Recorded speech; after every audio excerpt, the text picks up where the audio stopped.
So I was playing this game Hogwarts Legacy and something caught my eye. This effect is such an amazing thing, and but at the same time it's so simple to make. So let's try and make it in Blender, and it's going to be super simple. So the first thing, we are going to bring one Bezier curve. Let's delete all the points in vertex mode, in the edit mode.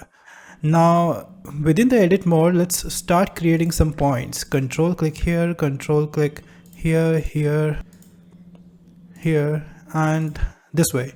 So make sort of a loopish thing, and just put it this way, make it like this. So basically what we want is things to travel in spiral. I'm going to move these points in other dimension as well. Just try and give it some smooth shape like this. But let's go to the top view and maybe try to add some more radius to it, make things flatten in the Z dimension. All right. So once you have your shape, just make sure that the origin is at the bottom on the very first point. Select this point, press Shift S, cursor to active, and then go to the object mode and object set origin to 3D cursor. So this way your origin point is sorted out, and the dimensions are so something within a meter. Make another curve, another Bezier curve, and go to the edit mode and just press V and make it a vector. Now we are going to turn this around in 90 degree vertically and scale this down like this.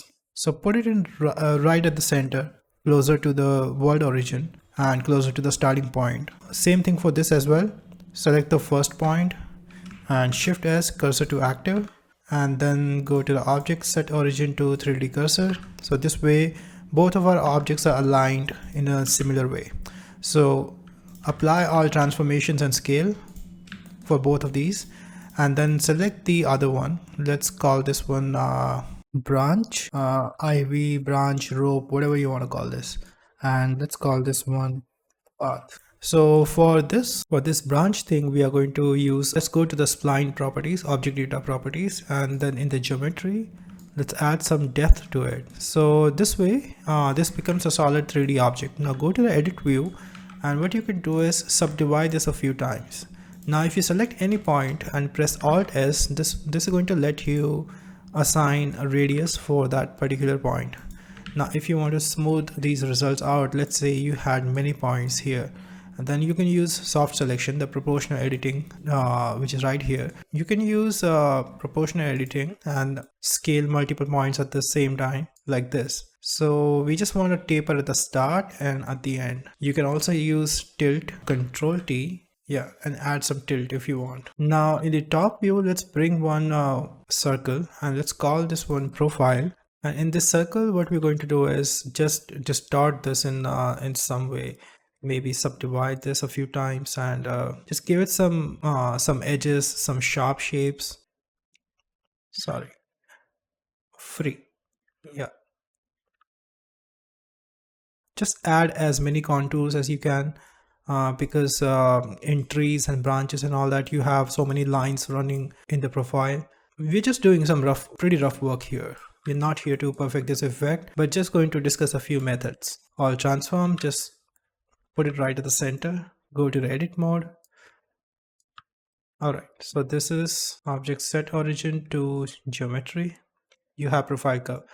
Now for this branch thing, when you go to the object data property, you can either use a round bevel, or you could go to object and select this profile. So this way you have some interesting shapes going on. Now if you select a few of these points, and then you can Shift D, and that's going to add something similar to making hair geometry. If you've seen tutorials where you make hair with splines, I'm pretty sure you must have figured out already what we are trying to do. Yeah, I think I'm going to scale this up vertically a little. Now we have both of these set up. Now all I need to do is apply a curve modifier on this thing, the branch, and for the curve object, we are going to select the path that we have made. Cross check your origin points and now apply curve modifier on this branch thing and select this curve. Now this is right now working in X axis, but we want this to work upwards in the Z axis. Now that our objects are properly aligned, we are actually going to have pretty good time figuring out which axis we need to work in. Otherwise it gets a bit tricky. So yeah, now if I move my object in vertical direction, this is going to travel on this spline. Now, before I proceed further, I want to discuss a few things, very quick ones. First of all, let's enable this edit mode. Even if I'm in edit mode, the spline is going to stay right on this curve. Now, if you scale it, transform it, all the effect is still going to keep the deformation of the spline. The resolution looks a bit choppy. So we are going to increase the resolution for the path that we are using. So just make it smooth. Maybe you'll have to bump it up quite much, like 80 or something. And then do the same thing for this guy, the branch. And also another thing, go to the edit mode, select all the points, press V and make this one automatic. Now that way all our curves are smooth. So the thing I wanted to discuss with you is that when you have this thing, the branch or something which is using the curve modifier, so right now both of these are perfectly aligned, the origin points and this and that. But if you let's say a copy of this, let's make a copy of this and go to the edit mode and shift it in X or Y, let's say. Let's create a little bit of offset in edit mode. It's going to create an offset. But the thing is, this path is carrying a few things, which is, let's go to the edit mode. So once you're in edit mode, if you select any point, you get this radius and tilt. See what happens. If I increase the radius for this point, then what happens is this, it sort of creates an illusionary tube around the object. So whatever is deforming on top of this, that is going to move apart. I'm not quite sure how to explain it. You can just observe it for yourself. Here, if I select this point and set the radius, so imagine this radius is sort of pushing out. Same thing is happening on any other object. Since this is aligned 0, 0 to the object, it's not actually shifting, but this one is moving out. Pivot is a bit shifted. Another interesting thing, let's say if this guy is moving in the Z direction vertically. Now if I apply a twist to this tilt, now you can see what's happening here. So this object twisting in itself because it's perfectly aligned to this curve, but this object is swirling around it because of the offset. This is what we are going to use. So it's quite an interesting thing. You can do many things with it. So quite simple thing. It would take a few attempts to get used to. Reset the radius and the tilt for these things. Tilt 0. Let's get rid of annotation that we had made. Now you can move this object, scale this, rotate this, add tilt, do all sort of things with it. I'm going to scale this one. Let's create an animation. Let's move this here, scale this down like this and press I, location, rotation and scale. Let's make our 70 frames animation. Let's make it 60 and move this all the way where it exits the animation. I mean the top right here, and do the same thing. Press I, location, rotation and scale. But now we don't want this to be visible when it enters or exits the animation. So on frame 0, we are going to select this point, this one, and set the radius for this in edit mode, radius to 0. All right. So this way, when it's about to reach the second point, only that moment it's going to be visible, but then disappear again because we are going to set the radius for this, make it 0 as well. So quite an interesting thing with such a simple setup you have here. Now what we want is right at the middle of the animation, when it reaches the center of the spiral, right here it gets sort of thicker.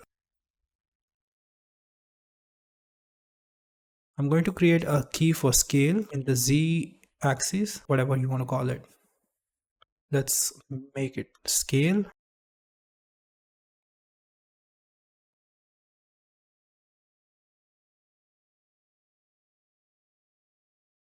Scale and location. So something like this. We have a pretty basic animation going on. In itself, it's going to look pretty basic, but going to get complex. More and more number of layers we are going to add. So let's make this one scale, a key. I'm just setting a keys for animation. And if you want, you can select this, add some tilt to it so that it's a bit twisted like this. So far so good. I'm going to make a duplicate of both of these and then select the second one, go to the edit mode, sorry, path number 2, go to edit mode and twist it slightly, rotate this slightly and make a copy like this. Now we have two animations. Well, for the second one, path 001, I'm going to offset the animation slightly, and this path 001, I'm going to modify this slightly here.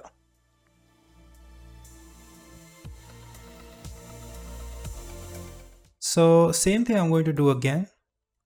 Select both of these, or maybe select the original one and Shift D, deselect, select the path 002, then the newer copy, go to the edit mode. In Z axis, I'm going to twist it slightly. I'm just going to create a slight offset from the original one. So let's select this point, if there is any such point here.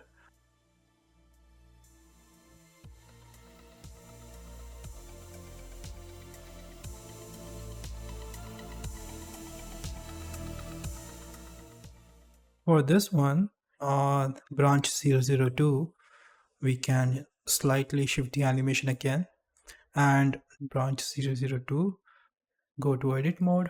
Where is it? Yeah. So we are just going to shift it slightly in X axis like this. Now for this one, we can twist it a little like this. So let's set it to B spline for path. Actually, I was using it on branch, which is wrong. In this case, it wasn't working well. This is much better. So similarly, I'm going to create a few more of these and offset the animation. So I'm just going to stop talking and make a time lapse of it.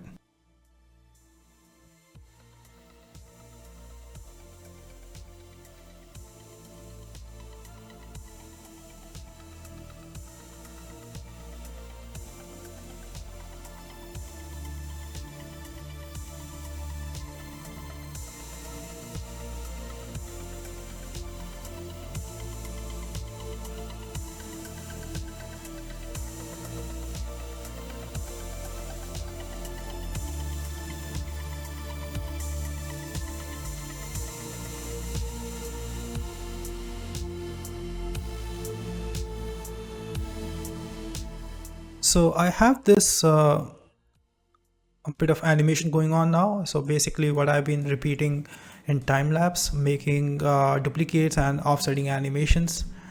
So exactly the same thing what we did in first few steps. Now, so just give it some time, fine tune the shapes. It should have some rhythm, some harmony in shapes. Otherwise it's going to look quite messy. All right, so now I'm going to apply a material which I brought from Polyheaven. So I'm going to just drop that material here. So let's select this one of the branch, and bark willow is the name of the material that I brought from Polyheaven. So let's switch to cycle renders, switch to GPU, and I'm going to make this around 128 samples for now to preview. And just for the sake of it, I'm going to add few lights for now. Lights, and bring one simple point light right at the middle.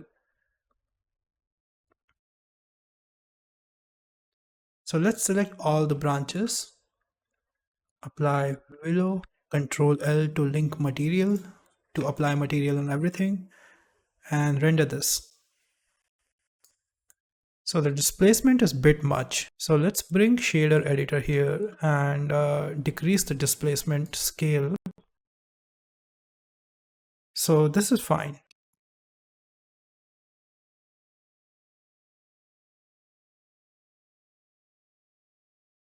We have this effect, but the thing is, in itself the effect is not going to look much. So what we can do is just throw in a few things around it. Let's grab a few things from internet and bring it right here in the scene. So let me name this collection. Let's call this effect.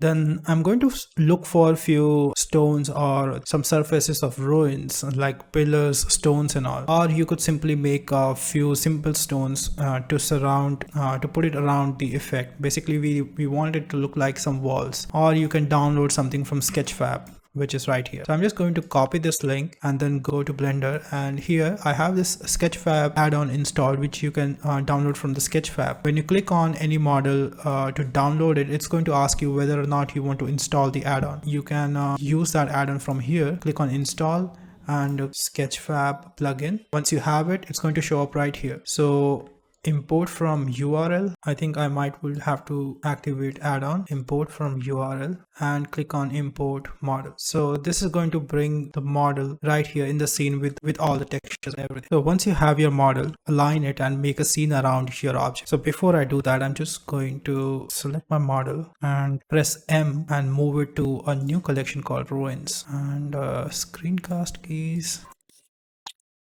So as soon as I put it around here, you can see there is so much more to the visual, and it's great to have some context around whatever you're making. So even though I brought it from sketchfab, but if you prefer, you can always just simply make a cube and go to the sculpt mode, enable this thing called Dynotopo, and start sketching things around on top of it. It's not big of a deal. All right, so you have a stone. It's going to be totally out of focus, so we just want a suggestion around our main object.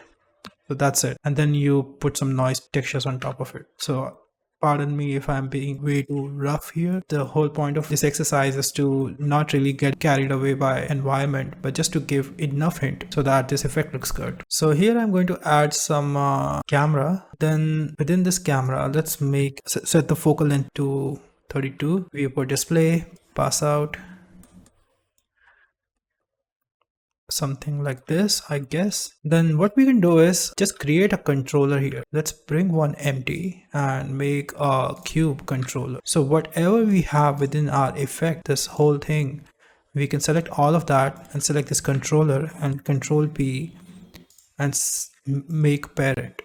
Because we have animation and all that, we can't really just move an object and reposition it. So we need a controller for that. Let's move this controller to effect, and now we can orient this in any way we want, position this. So now we're going to just put some thoughts into the composition.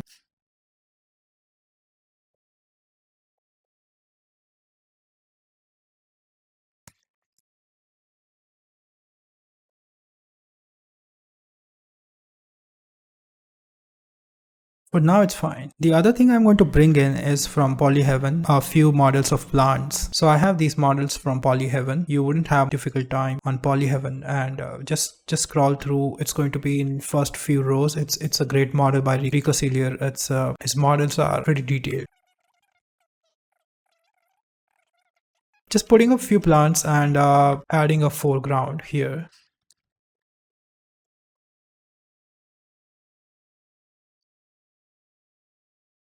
So for now, let's leave it as it is. Now I'm going to just work a bit on lights here. So what we want is some more dimension in light. So adding different colors is going to help, like this. Let me just make background dark. Just disable the ray visibility. We don't want to see the background HDRI or whatever it is. One of the light to sort of make a rim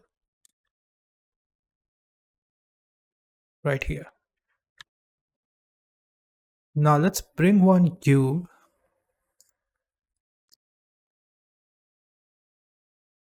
On this cube, we are going to bring a volume scatter.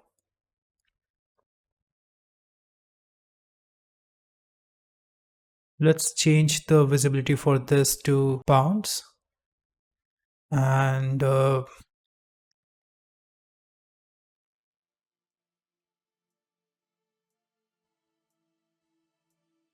something like this. Maybe add some more lights. I need one light in right at the center of this effect.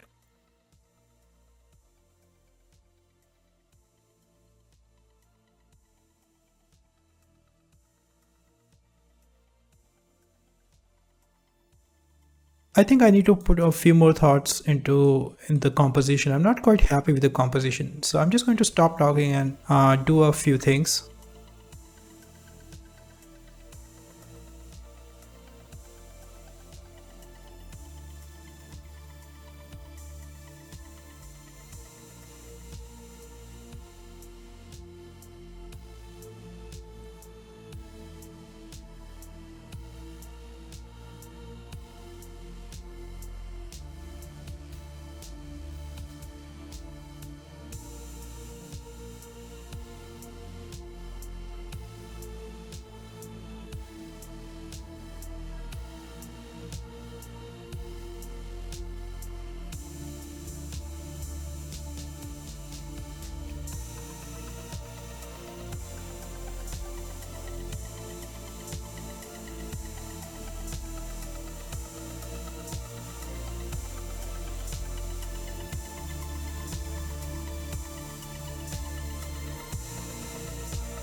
Alright, so I'm quite happy with the composition for now. Now the only thing I want to do here is add one visual element. Center of attraction is going to be icosphere right here.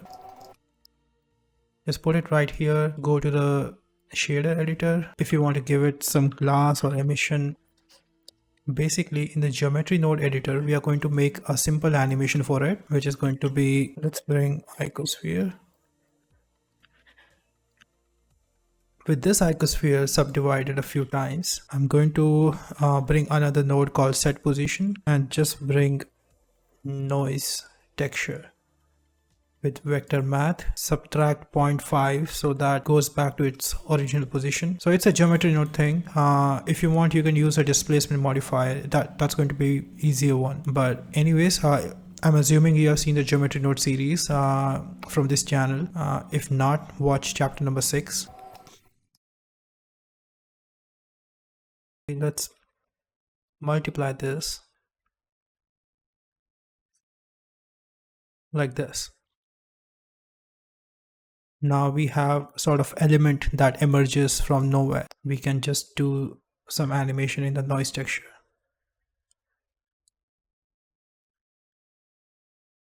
I'm just trying to find a sort of abstract shape for it. And then we are going to just simply transform this. That's going to be much easier. 0. Then let's select all the things that we have in the effect, all the branches, and move this animation forward. And I can make a duplicate of these and offset this and make another duplicate of these with Shift D and offset the animation again. Let's select the element that we have made, set material 002.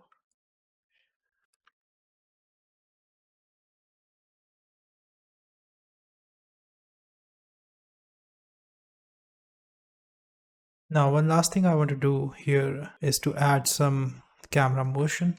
For the camera, let me assign some constraint. It's going to be track 2, and in track 2 the target could be one of the empty that we have made, or this element could be the target. Icosphere. Yeah, let's go to the frame 0.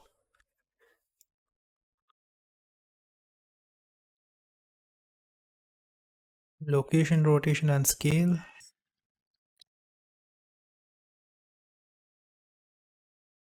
Location, rotation and scale.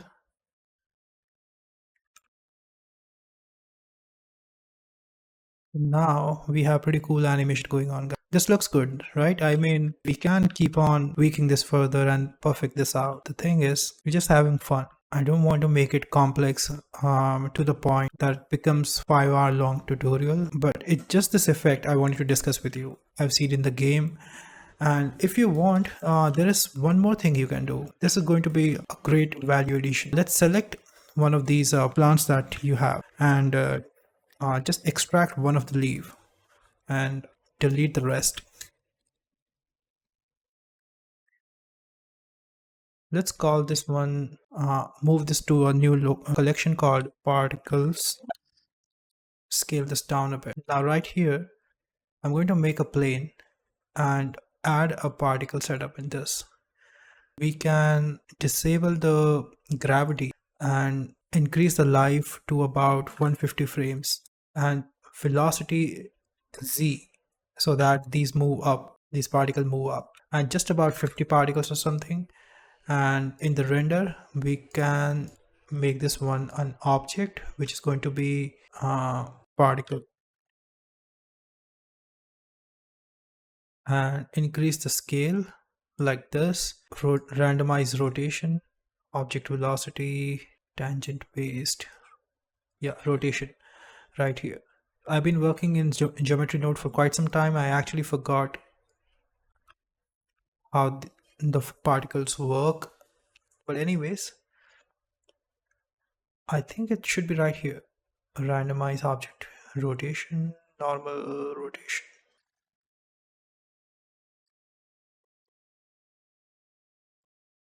Yeah, something like this. Scale randomness, randomize more.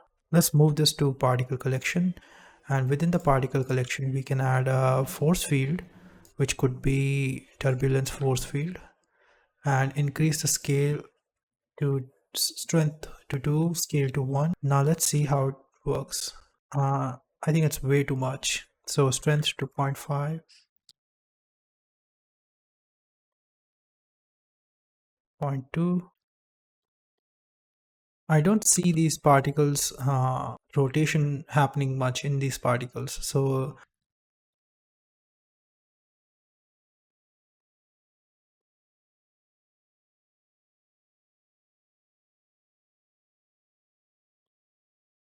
yeah, something like this. This is just a additional detail and it looks nice.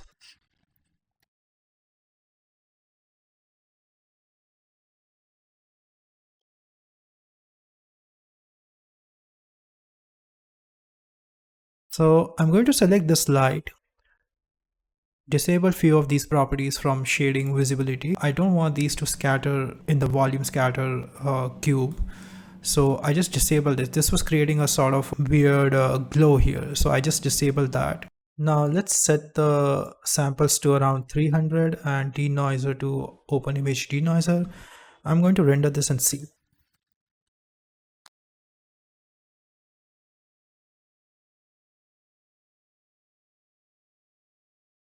Yeah. So it's looking nice. I think the composition could be slightly better. So the last thing I'm going to do is make a sequence render out of this and share it with you guys. So I'm just going to put this on render. Maybe I'm going to make few improvements and not the major ones. Do a few tweaks here and there, maybe put a light here and add another ground plane in the background. That's all. And then I'm going to render this out. And I'll be back in a moment. Alright, so here I have the final scene after a bit of tweaking, recomposing the scene a bit. It's just that I added a few more planes in the left and the foreground. So I just wanted to add some more depth. So here's the front plane, which is kind of creating a bokeh, and the left composition, just trying to balance it out. And more importantly, I just wanted, when the camera moves, I just wanted to have some objects at the different distance, so that there is a sort of motion. The motion registers well in camera, however little it is. So that's about it. And then about the lighting, let me show you the lighting. A very selective objects I wanted to light up. Here you can see I've been keeping the lights closer to surfaces so that it doesn't really illuminates the scene, but just few spots, like typical fantasy games, you have these shimmering lights. So this is the render. So you can clearly see some bright spots here, some bright spots here. So what I've done is I've highlighted this area right beneath the effect, so, and animated the intensity of it. So at the starting of the sequence, it's sort of dark. So when this thing emerges, the light basically glows, and that's all. And then I have a few lights for pillars, like this one, and this one is creating a rim light. All of these are simple basic point lights with a different colors. That's all. Like, I just wanted to keep it saturated and multicolored render, something like coming from a game of Zelda or RPG games that you have stylized coloration. Here at the bottom you can see the rendered version. So this is what it looks like. So what I've done is, in the final render, I just added a bit of glow in the center, but now I'm thinking I might have overdone it. I don't hate it, but I could have done a better job with the color correction. But the overall scene is fun. If I was working on actual production or something, I would be more careful. I just wanted to make the scene. I really like the effect, and I thought you guys would enjoy it. Feel free to explore more. Feel free to do any more value additions if you guys like. I hope this scene breakdown helps you find it interesting, and I really like this motion, and something similar to this I had used in one of the channel idents recently. It's for colors channel. That's about it. And some of you who are going to be using EV render, so this was done on cycles. So on my 3070 it took me about 1 minute per render on 300 samples. So let me show you the final clip. So here's the final clip. I added a bit of sound. It's not the best, but considering the amount of efforts I put in this, I don't regret it, and it's pretty cool. So yeah, that's about it. Those of you who are going to be using EV, this scene is actually quite compatible with. So all the textures that we have used are just flat textures. So just let's see how this looks in EV. Turn this into an EV render, and let me hit render. Yeah, as you can see, it's capturing the lights quite closer to the actual cycle render. A few things I would like to tweak here is so just ignore these textures. These are like quite bad textures. Anyways, in our scene, in the depth of field, it doesn't really show much, so that's okay. And now about yeah, EV, just make few of these adjustments. I kind of like the view. It's pretty good. So about the environment, let's make it black, and then in EV render just enable the ambient occlusion, and I really like using higher values in ambient occlusion. So it's quite subtle, I guess. Yeah, you can see some of these contacts right here. So I just wanted something dark because EV is not really showing great shadows from the environment or something. This way you can create some contrast. So just enable this, and screen space reflection is not going to make much of difference because we don't have reflective surfaces here. And then volumetrics, if you want, just make it about 2 pixels because we have quite some fog that we have used with the box that we made earlier, and 64 samples. In the shadows, just make it about 1024. That's all. Let me show you a preview of this thing. Let me delete the camera key, and let's remove the constraint that we have. So okay, this looks quite good as well. So even with just the simple HDRI, it's looking so good. So the EVs sometimes surprises me when I'm expecting the least from it. Comes up with such a great view. Now I'm wondering, I should have rendered this with EV. So this is with just the flat HDRI, and this one is the scene light and all that. So if I enable scene light in this looks good as well. We can explore different HDRI. I think this looks quite good.